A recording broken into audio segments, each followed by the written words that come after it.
Today we've got the 2018 Chevrolet Colorado. This is the LT trim level. Even though it's been out for a few years, the Colorado is still a very strong competitor in the midsize truck market and class leading in towing. We've got the V6. We're gonna look at everything and go for a test drive, so let's check it out.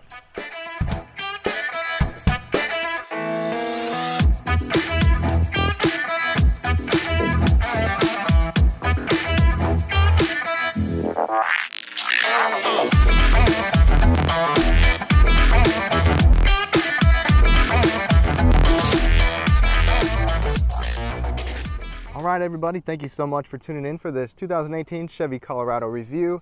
Real quick, before I get started on this exterior walk around, I want to thank Britain Chevrolet. Britain Chevrolet is a family-owned dealership in Greenville, Texas. They have gone out of their way to make sure this is possible for me to show you guys this vehicle. If you're in the DFW area, definitely give them a look and they'll definitely take care of you. Starting out up front right away, we've got the grille. This grille does actually have active arrow shutters to help aid in fuel efficiency. Not something you will see on every truck. We do have halogen bulbs. There's no LED or HID option like the Silverado. Those are also reflector housing. You will get projector beam housing on the Z71 and up, but we do have optional fog lamps down here. Those are standard on higher trims, but optional here. We do get those. One thing that probably my biggest dislike for the Colorado is this low air dam down here.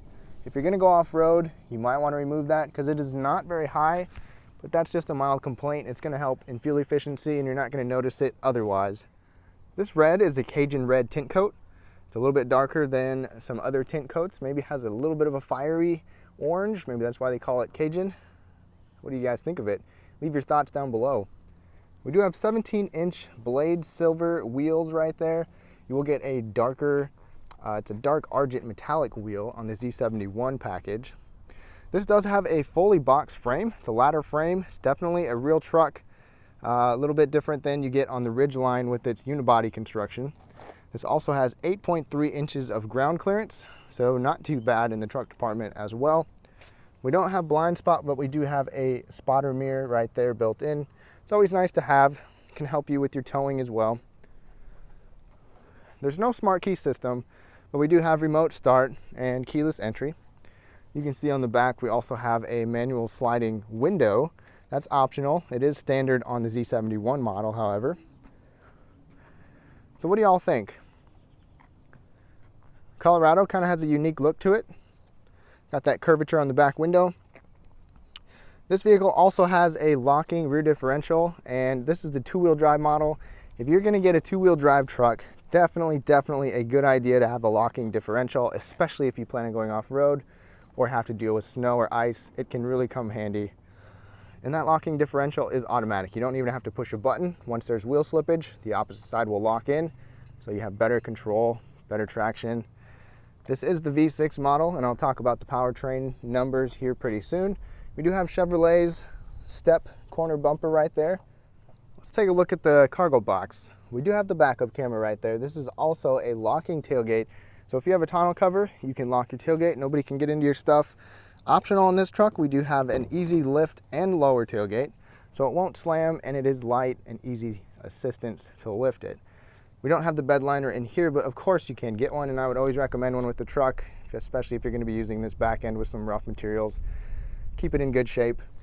We do have some standard tie downs on both sides. So we have the short box, which is 5 foot 2 inches, and the long box is 6 foot 2 inches. So depending on what you need, you can get the long box with the crew cab.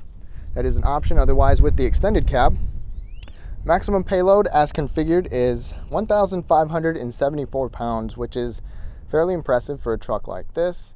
And in between those wheel wells, we have 44.4 inches. The front seat of the Colorado gives us 4-way power seats up and down, forward and backwards, as well as the reclining portion being manual.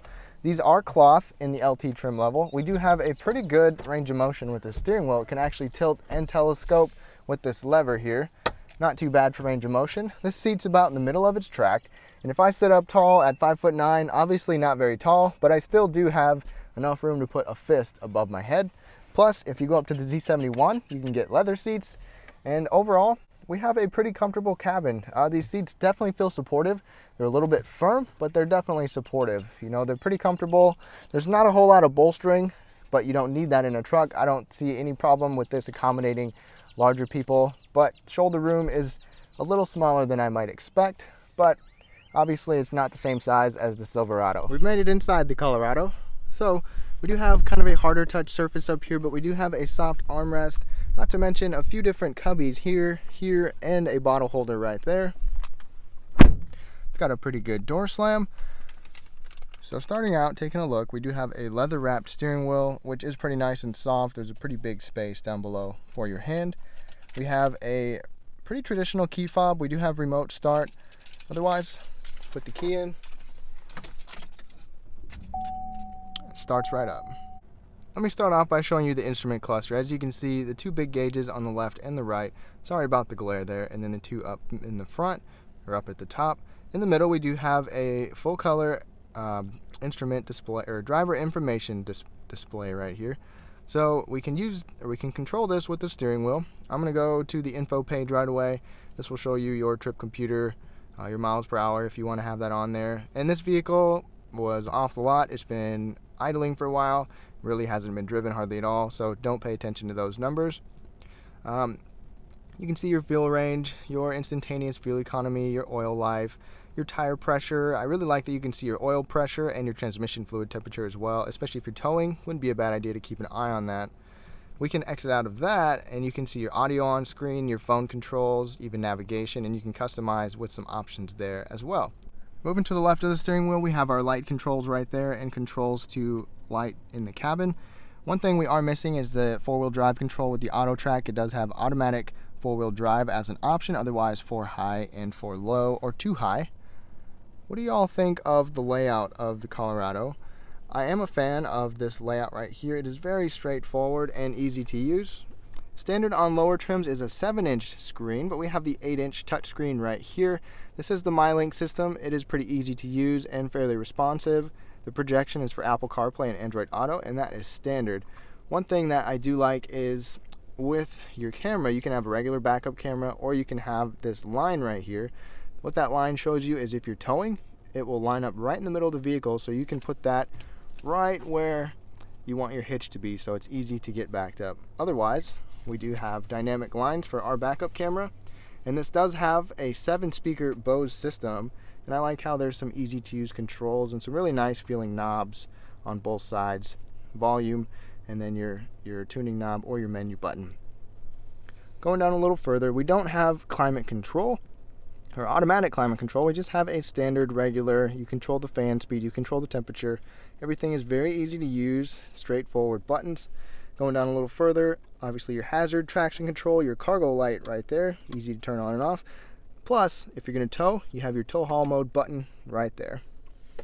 Just below that, we have a pretty small space. Not a whole lot can fit right here, but it is always nice to have an option to put something there. Below that, right in front of the shifter, we have a USB and an auxiliary, plus another 12-volt right next to that. And this is a fairly large cubby, actually. You could put a few things right there, no problem. Here's our gear selector for our 8-speed automatic. You can shift down into low. It is pretty nice feeling. It does have a decent pullback. I do like the feel of it. It feels pretty solid. These cup holders are a little small. My large bottle does fit, but it is a little snug. I would imagine that this rubber piece could come out, but it does have some little cushions that can accommodate for smaller items as well to keep those snug. As well as another little storage area right here. Not too bad size. This is not textured, or rubber I should say, but it might help to keep things in place. The center armrest is a decent width, not too bad. You could fit 2 elbows on here. It is softly padded and textured. We can open it up for a fairly narrow but surprisingly deep storage compartment, plus an extra USB port. One of my favorite little storage features that some people might not even notice is this little 2-tiered system up here. Just an option to put a couple things up there if you need. We do have an automatic dimming rearview mirror. That is optional in this vehicle, otherwise it will be standard on the higher trims. Plus we have 2 lights on our mirror, and a good sized mirror right there. Plus sunglass holder up above. Like I said, there are no sunroofs optional or moonroofs optional in the Colorado. We do have our lighting controls up here. Plus, if you have OnStar control right there. Colorado gives us a decent sized glove box. It is not a soft opening or a locking, but it is decent size for a mid-sized truck. Visibility is probably about what you'd expect in a truck. You do have some bigger windows. Obviously, we have the backup camera, and those rear seat headrests can fold down. One thing I do like is we do have a pretty commanding view of the road, and you can move these seats quite a ways to adjust how high you sit, but I think it's a good height, even though it's fairly easy to get in here.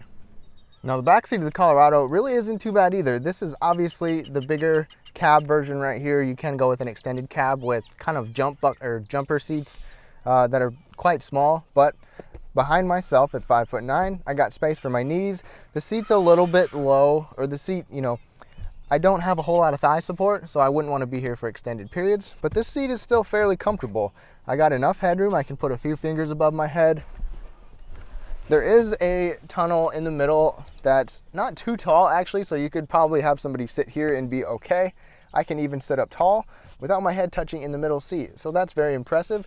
And you can fold these headrests down when nobody's back here so that they don't impede your visibility. More in the back seat of the Colorado. We do have a harder touch surface up above, but we do have a soft armrest as well as a little cubby there, bottle holder, and a tiny little cubby down there as well. Moving into the back seat, I'll show you this headrest is folded down just like I showed you earlier, and it's handy to fold down. You can pull this lever and fold the whole seat for a flat floor right there. Otherwise, we do have a lever right there. We pull that, then you can raise that up to reveal some more storage underneath. Otherwise, we do have a little bit of a tunnel in the middle, but we do have two charging USB ports, a little cubby, as well as another power outlet right there. Not to mention, your passengers also get a fold down armrest that is soft with some actually pretty good sized cup holders for a folding armrest. Under the hood of the Colorado, we get 3 different engine options and 3 different transmission choices. So starting off with the base model, please excuse me if I look down. I took some notes because there's a lot of numbers to remember here. But we have the 2.5 liter 4-cylinder, which is standard on the base model. That will give you 200 horsepower and 191 pound-feet of torque. That engine is available on all but the ZR2 model. With the base, a 6-speed manual is standard. It's available on the work truck trim. Otherwise, you'll get a 6-speed automatic. And with 2-wheel drive, that base 4-cylinder can get you up to 26 miles per gallon on the highway and 20 in the city. Another option is the Duramax 2.8 liter turbo diesel. That's an inline 4-cylinder, and that's available on the LT, Z71, or the ZR2. And I'm going to show you that in the ZR2 movie, so please watch that after this.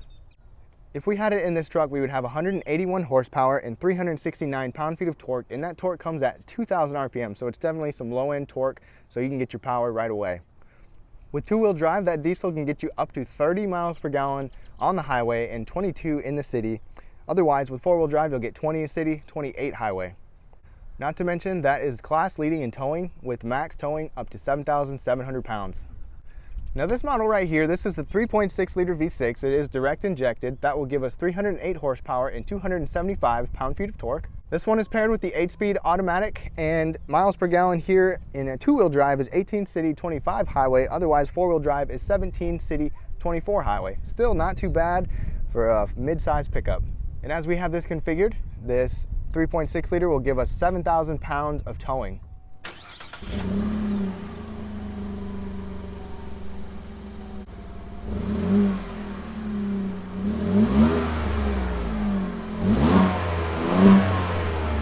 All right, and we are off in the 2018 Chevy Colorado on the test drive portion. So my first impression of this truck is that it's really quiet. One thing that I read when I was looking at all the details on this pickup is that it has, kind of like the Silverado, the triple sealed inlaid doors. Plus, we've got thicker windshield and thicker side windows to help really keep the wind noise down. And it helps, I gotta be honest. It is definitely pretty quiet. One thing that's available with Colorados is the safety package, which will give you the forward collision alert and the automatic emergency braking. Plus, this vehicle does have the rear seat reminder, so it'll tell you to check the back seat. You know, hopefully you don't leave a child or a pet back there. And it also has teen driver technology to give you kind of a report card on your kids or whoever else is driving this that you want to know how they're driving. Braking is on point. You really don't have to mash on that brake pedal to get it to stop. It's a pretty linear feeling. Let's get on it a little bit. That's 3.6 liter. So you can definitely feel that torque kick in once it gets a little higher up into the RPMs. This V6 is definitely capable. I don't think that this will be a problem for very many people at all. I'm sure there's some of you who would love to see the V8 in the Colorado again, but it's not available. I will be driving the turbo diesel in the ZR2 if you want to know what that's like. So I'm on a road by my Chevy dealer, a little bit further out that's kind of bumpy. It's not necessarily just bumpy, but the road is not flat or even at all. And this feels very composed out here. Aside from this being so quiet, it soaks everything up really well. It definitely dampens everything. It feels pretty darn smooth. You know, compared to that Tacoma that I drove, I test drove a Toyota Tacoma last year, and this is probably more civilized feeling, especially with this steering. The steering feel is pretty good. This has a really nice, you know, response and feel to it. There's definitely no complaints with that. The turning radius also, like I was saying about the steering, it's pretty light and it's pretty nimble. The turning radius seems to be pretty good. I haven't had to do a U-turn yet, but pulling out of this little corner, no problems at all. With this 8-speed transmission, I don't really notice much for delays or any kind of quirkiness. It seems to be fairly well refined and pretty smooth. One thing that I like about this truck compared to the Honda Ridgeline that I reviewed is that it does have a fully boxed frame. It's a ladder type frame. You can tow about 2,700 pounds more than you can in the Ridgeline. Obviously, they're not going after the same market, but if you really need a truck that has the capability to tow, has a pretty good capability to go off-road, and you can fit people in the back seat, this is a very good option for a mid-sized truck. It's quiet, it's comfortable, you have the 8-inch touchscreen, Apple CarPlay, and Android Auto. Ergonomically, everything seems to be in a pretty good place. I really don't have hardly any complaints. If you're larger, I'm 5'9", 180. I'm not very big, and you know, it's not big in here. It's not a big spacious cabin. I fit just fine, but you definitely would want to get in here if you are larger. Even on this rougher textured road, these are very quiet cabins. It's very composed, but of course you're going to feel some of the bumps. It's not going to be quite as smooth as a car or an SUV, but it soaks everything up really well without getting jittery in the cab. More on the turning and more on the steering feel. Feels very good. It's not hard to steer this thing and put it where you need it to. So aside from being smaller and being more manageable, the steering is very easy, very light. This would definitely be something really easy to live with in the city. Turning feels tight. There's no guessing where you're going. There's not really any body lean. It still feels fairly level in those turns. All right, we're just getting on the frontage road. Let's see how it goes.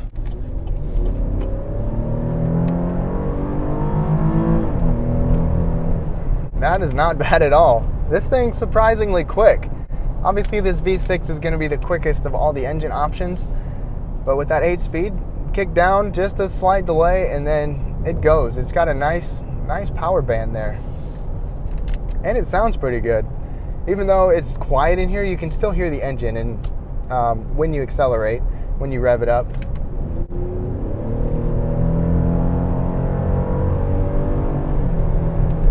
That's very nice. So I want to know what y'all think.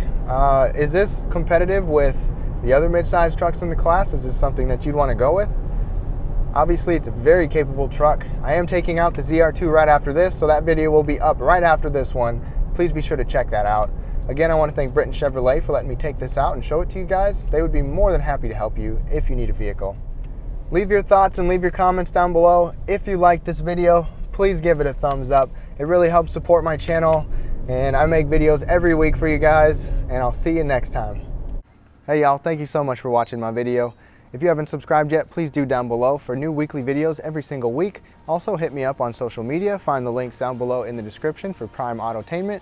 Once again, leave some comments down below, give me a thumbs up, and I'll see you next week.